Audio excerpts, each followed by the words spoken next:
Вітаю Україну! Інформаційний ранок на телеканалі АТR триває. Мене звати Єлизавета Цереграцька. Це програма «Саба» і ми будемо говорити про актуальні теми сьогодення. Зокрема, починаємо ми з теми ситуації на сході країни, зокрема у зоні проведення антитерористичної операції. Там на різних ділянках лінії зіткнення російсько-окупаційні війська сьогодні протягом доби грубо порушували мінські домовленості, велися обстріли, близько 14 разів гатили бойовики. Зокрема, навіть є втрати з боку українських воїнів. Аби дізнатися детальніше, власне, що відбувається наразі в зоні проведення антитерористичної операції, ми будемо намагатися з'єднатися з речником штабу АТО Василем Лабаєм, який, власне, повідомить нам найактуальнішу інформацію стосовно того, що наразі відбувається на сході нашої країни. Зокрема, сьогодні очікується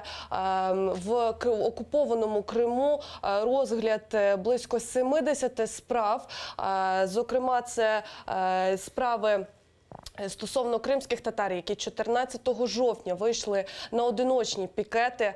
Я нагадаю, що близько 100 кримських татар тоді виходили на підтримку, власне, аби засудити дії влади. І сьогодні їм мають оголосити вироки, оскільки це адміністративні порушення. Що їх чекатиме, ми також обговоримо з адвокатом Віктором Чевгузом дещо пізніше. А зараз з нами на зв'язку телефоном Василь Лабай, речник штабу АТО.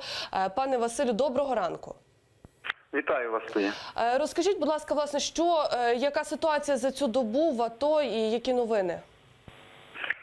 Хочу зазначити, що на різних ділянках лінії розмежування російсько-окупаційні війська продовжують грубо порушувати режим тиші. Агресор і надалі застосовує зброю, яка заборонена мінськими домовленостями. Окупанти минулої доби випустили понад 140 мін і снарядів у бік позицій Збройних сил України. Зокрема, на Луганському напрямку епіцентром напруженості стала Світлодарська дуга. Тут з важких мінометів калібру 120 мм ворог вів вогонь довкола Луганського, Лозового і Новолуганського. О другій половині доби окупанти посилили тиск неподалік населеного пункту Луганське і застосували важку артилерію калібру 152 мм, 82 мм міномети, гранатомети та кулемети. У цьому ж районі зі 120 мм мінометів у вечірній час противник обстрілював захисників Зайцевого і Травневого. Загалом у районі Світлодарської дуги противник випустив по наших оборонних укріпленнях понад 100 снарядів та мін. На Донецькому напрямку найгарячіше на Приазов'ї. Зокрема, агресор застосовував міномети різних калібрів по наших укріпленнях поблизу Лебединського і Павлополя. В другій половині дня бойовики також порушували перемир'я із озброєння бойових машин піхоти біля Гнутового. На інших ділянках нашої оборони неспокійно було неподалік Кам'янки та Авдіївки, де загарбники використовували увесь спектр піхотного озброєння. Загалом минулої доби російсько-терористичні війська 14 разів обстріляли позиції Збройних сил України. У половині випадків українські військовослужбовці придушували вогневу активність окупантів. На жаль, в результаті ворожих обстрілів 3 українських військовослужбовців загинули.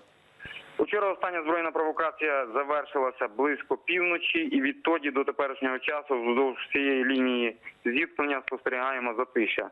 Така невтішна ситуація з району проведення АТО. Суддя. Пане Василю, скажіть, будь ласка, цю ситуацію, що наразі є в АТО, зокрема цієї ночі, її можна охарактеризувати як деяке пожвавлення, і чому, власне, воно відбулося, на вашу думку? Ми спостерігаємо вже другу добу підряд такі інтенсивні ворожі обстріли. Такі дії бойовиків і їхніх російських кураторів свідчать про зацікавленість у подальшому загостренні конфлікту та демонструють небажання дотримуватися режиму припинення вогню і свідоме невиконання мінськими домовленостями. Дані провокації, ми вважаємо, спрямовані також на обурення місцевого населення з метою негативного ставлення, а іноді і агресії у бік українського війська. Подібні мерзотні випадки неодноразово фіксувалися і раніше. Я вас зрозуміла. Ми вам дуже дякуємо за ваш коментар. Василь Лабай, речник штабу АТО, був з нами на зв'язку і розповів про те, що наразі відбувається в зоні проведення антитерористичної операції. Як я і говорила, далі ми будемо говорити про ситуацію в окупованому Криму, адже сьогодні, в понеділок, там мають розглядати близько 70 справ кримськотатарських активістів, які 14 жовтня виходили на одиночні пікети і висловлювали свою незгоду з політикою окупантів стосовно репресій на півострові.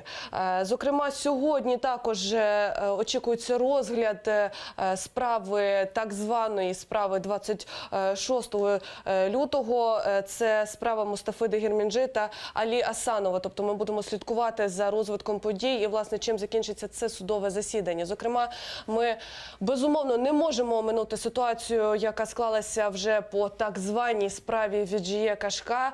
Двоє затриманих, які наразі перебувають в дуже складному стані, а саме Асан Чапух та Бекір Дегірмінджи. В них дуже непростий стан здоров'я. В Асана Чапуха оніміла ліва частина тіла, як наслідок його оголошеного ним голодування. Зокрема, у Бекіра Дегірмінджи, якому 57 років, дуже складний стан, у нього бронхіальна астма, і він наразі вже повідомлялося про мікроінсульт, те, що він перебуває в реанімації.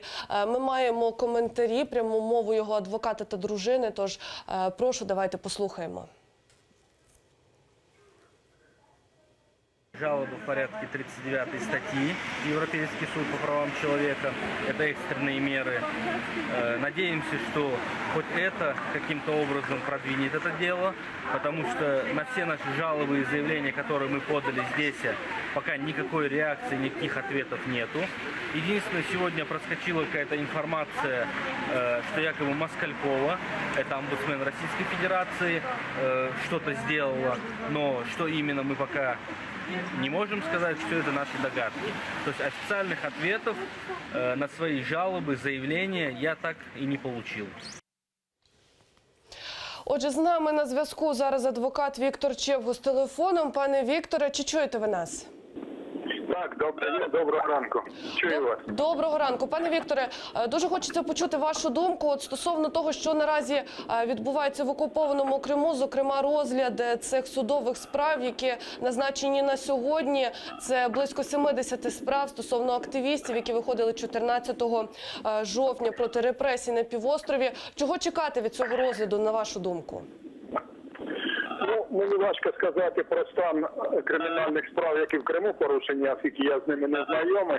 Але чекати там особливо нічого. Ви знаєте, що російська судова система, вона виконує ці замовлення політичні. І я не сумніваюсь, мені жаль дуже, але всі люди будуть притягнуті до відповідальності і будуть засуджені до таких великих строків. Ну, те, що вони будуть притягнуті до відповідальності, це зрозуміло, але з боку України, от ви як адвокат, скажіть, будь ласка, до яких кроків ми маємо вдатися, аби якось зарадити цьому і допомогти? Ви знаєте, отут трохи гірше зі сторони України. Ще коли я захищав Надію Савченко, ми тоді перед МЗС ставили питання, щоб в Україні було створена якась організація, яка б комплексно, цілісно займалася нашими полоненими, які знаходяться і на Донбасі, і в Росії, і в тюрмах. Той же Сінцов, Кольченко, Книг, значить, і та Савченко була, і ті на Донбасі, які полонені сидять, і ті самі в Криму, наші громадяни. Але, на жаль, такої організації немає. От я пропонував тоді, давайте створимо добровольців, юристів дуже багато. До речі, в Росії дуже багато українців, вони громадяни Росії, але вони працюють адвокатами. І коли я був у Москві, я спілкувався з ними, і вони допомагали в цьому, тому що в Крим ми зараз не можемо їхати, а от українці, громадяни російські, які там проживають на території Росії, вони, звичайно, могли б надавати допомогу юридично, але чомусь я не знайшов цього відклику ані в Генеральній прокуратурі, ані в Мін'юсті, ані в МЗС. На жаль. Пане Вікторе, я би ще хотіла вас запитати стосовно, оскільки ви маєте досвід в пані Надії Савченко, також був непростий стан здоров'я. Зокрема, от якщо провести паралель, наразі у Бекіри Дегерменджи дуже важкий стан здоров'я. Що потрібно робити адвокатам, аби якось, все ж таки отримати належну допомогу медичну в першу чергу, і як це вплине потім на судовий розгляд його справи? Самий простий шлях – це зв'язуватися з його безпосередніми адвокатами там в Криму. І через адвокатів передавати від рідних ліки, викликати лікарів. Ми ж до Савченка викликали прямо в СІЗО лікарів. І привозив і я, і Новіков, завозили туди ліки з дозволу адміністрації СІЗО. Іншого шляху немає. Грошей там немає. Всередині СІЗО, вибачайте, один фельдшер і один лік на все СІЗО, там на ІТТ. Тому допомоги, якщо через адвоката не нададуть їм допомоги, то, звичайно, нашим громадянам там буде дуже важко. Через адвоката треба все робити. Я вас зрозуміла. Ми вам дуже дякуємо за ваші коментарі. Адвокат Віктор Чевгус був з нами на зв'язку. І, власне, ми обговорили ту ситуацію, яка наразі в Криму, зокрема з судовими справами і їх розглядами. Ми слідкуємо за розвитком подій. Обов'язково будемо повідомляти про усі новини в ефірі телеканалу АТР сьогодні.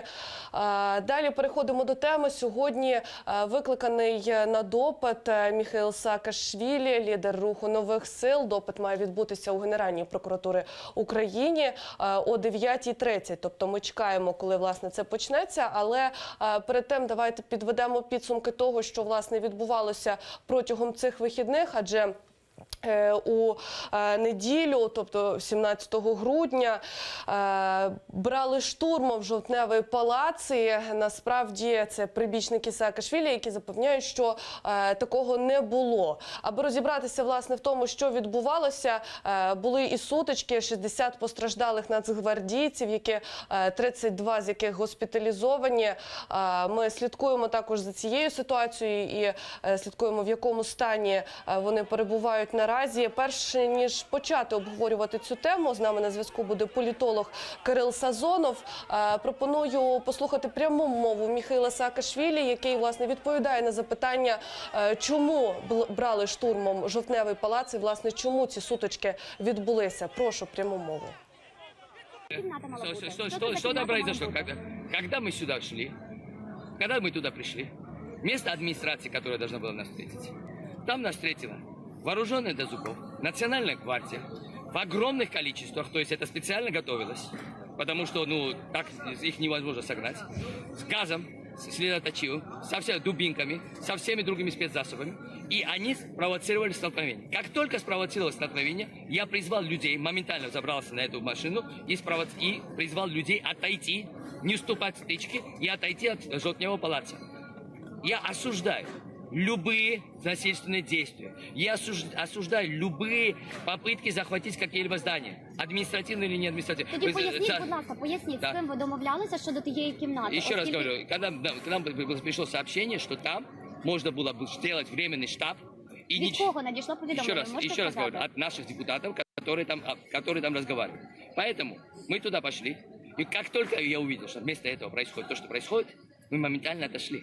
И моментально, еще раз говорю, наш путь – это мирный путь. Я не допущу, я не хочу, чтобы кто-то хоть какой-нибудь повод получил в Украине пролить хоть каплю крови. Я готов свою жизнь отдать. Власне, ми почули, що сказав Міхеїл Саакашвілі стосовно того, що відбувалося у Жовтневому палаці, а саме біля нього. Перепрошуємо за якість відео, це якість трансляції, власне, тому був деякий розсинхрон між звуком та картинкою. Перед тим, як ми з'єднаємося телефоном з політологом Кирилом Сазоновим, варто зазначити про те, що, власне, відбувалося вчора, у неділю, 17 числа, у Жовтневому палаці. За фактами цих подій вже розпочато 3 кримінальних провадження, оскільки, як я вже зазначала, постраждали 60 нацгвардійців. За різною інформацією, різниця інформації, яка кількість наразі перебуває у лікарні, скільки людей госпіталізовані. Втім, Протистояння Нацгвардії та правоохоронців і учасників акції відбувалися у Жовтневому палаці після промови Міхеїла Саакашвілі, який стверджує, що він не закликав до штурму Жовтневого палацу. У цей час у Жовтневому палаці тривав концерт, потім перейшли мітингувальники до Верховної Ради, де продовжили свій мітинг. Власне, це продовження маршу за імпічмент, так званого, де Саакашвілі та його сторонники вимагають прийняття процедури імпічменту президента і, власне, висувають свої вимоги. Тепер вони вже оновилися і вимагають відставки генерального прокурора Луценка. Міжнародна спільнота також неоднозначно реагує на ці події. Зокрема, як і говорив і Міхеїл Саакашвілі, він вимагає, аби розслідували, власне, хто саме кидав димові шашки. Натомість посол Канади в Україні Роман Ващук засудив таку спробу прихильників Саакашвілі захопити Жовтневий палац. Зараз ми бачимо на екрані цитати з Твіттера, соціальної мережі, де зазначено, що спроби захоплення і нищення публічних будівель – це зловживання правом на мирний протест. Так вважає посол Канади і повністю з ним солідарна посол Британії Джудіт Гофф, яка заявила, що повністю з ним погоджується і вважає, що такі методи є недопустимими. Втім, як ми чули вже із промови Міхеїла Саакашвілі, він продовжує стверджувати, що вони виключно за мирний шлях, за мирне врегулювання цього питання, і мирний мітинг буде продовжуватися доки вимови мітингувальників не будуть виконані. Як я вже і говорила, ми маємо обговорити цю ситуацію, почути, власне, думку від політолога Кирила Сазонова, який з нами буде на зв'язку вже за декілька секунд. Перед тим я нагадаю, що о 9:30 ми чекаємо на трансляцію, тому що очікується, що Міхеїл Саакашвілі буде у Генеральній прокуратурі викликаний на допит, і, як зазначали його адвокати, вони не відмовляються від цього, і він обов'язково прибуде на допит, власне, і буде давати свідчення, і чим саме це закінчиться, ми також будемо обов'язково слідкувати. З нами на зв'язку політолог Кирил Сазонов. Доброго ранку, пане Кириле, чи чуєте ви нас? Доброго ранку. Пане Кириле, будь ласка, дайте свою оцінку подіям, які відбулися цієї неділі в Україні, зокрема зі штурмом Жовтневого палацу. Ну, что сказать. Вообще-то в стране, которая ведет боевые действия и у которой есть реальная угроза, устраивать такие перформансы в центре Киева, по-моему, немножко перебор. То есть акции протеста – это хорошо, власть должна держаться в тонусе, и акции протеста в тонусе держат. То, что мы такими способами возвращаем украденные Януковичем деньги в страну через Курченко и Саакашвили, это тоже хорошо. Но захватывать чужую собственность, я не вижу никакой логики в этом. Это правонарушение, и виновные должны понести ответственность. Пане Кириле, як ви ставитеся до заяв Міхеїла Саакашвілі про те, що насправді це провокація, що ніхто нічого не збирався захоплювати, і говорили про якісь дві кімнати, в яких можна проводити зібрання, вони туди прийшли, і там цілий наряд Нацгвардії, який чекав на них, і відповідно відбулися ці сутички. На вашу думку, оце протистояння і зараз закидання, що це все неправда, що обговорюють, наговорюють, чим це закінчиться і чи буде якийсь розвиток подій? Ну, на самом деле, что значит всего нужно 2 комнаты, пришли, там их ждал наряд. Все очень просто. Ты хочешь снять помещение в центре Киева, тем более у Саакашвили есть опыт съема квартиры в центре Киева. Обратись в риэлторское агентство, в агентство по недвижимости и сними то помещение, которое тебе нравится. Что значит прийти и захватить 2 комнаты, которые нам нужны под штаб? То есть в мире, где закон охраняет частную собственность, такое невозможно. И я думаю, что Саакашвили рано или поздно все-таки доиграется, и то, на что закрывали глаза до сих пор, рано или поздно его или посадят в тюрьму, или отправят все-таки домой. Зокрема, чого чекати від сьогоднішнього допиту, на вашу думку, в ГПУ? Сьогодні якось розв'яжеться ця ситуація, чи взагалі він туди прийде? Що ви вважаєте?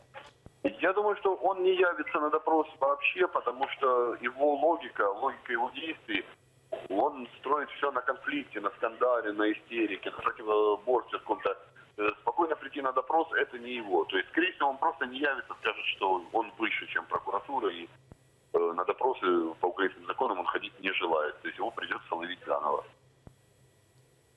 Я вас зрозуміла. Ми вам дуже дякуємо за ваш коментар. Кирило Сазонов, політолог, був з нами на зв'язку.